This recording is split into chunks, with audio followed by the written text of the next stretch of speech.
Hello guys, good morning! Isang maulang umaga dito sa Hong Kong. Kumusta na mga kunyang? Tapos nang maliligayang araw natin. Back to reality.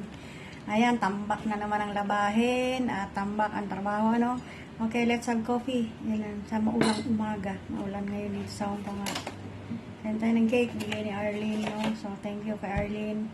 So, kilos-kilos na naman ang mga kunyang, kuskus na naman ang mga onidoro, di ba? So, bakit ba lagi kapag ka OFW ay laging, kumbaga laging sinusupalpal ng nagkuskus ng onidoro sa ibang bansa? Bakit? Sa atin bang bahay, wala ba tayong onidoro na kinukuskus?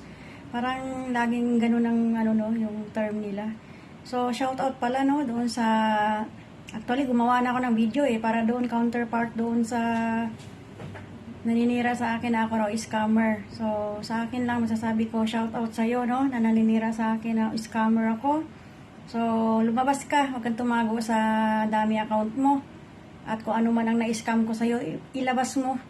Ha? Dahil ngayon, monthly, may nagpapadala sa akin ng mga payment ng mga kasama nating kunyang dito sa Hong Kong at binabayad ko yan. Kung ako scammer, pinadala ko na yan sa pamilya ko. And besides, doon sa nililink mo sa akin na 2 account, no? Nasabi mo ako at ng 2 account ay isa. Sorry, no, hindi ko kilala yung mga account na yun. Ang galing mo naman mag-search.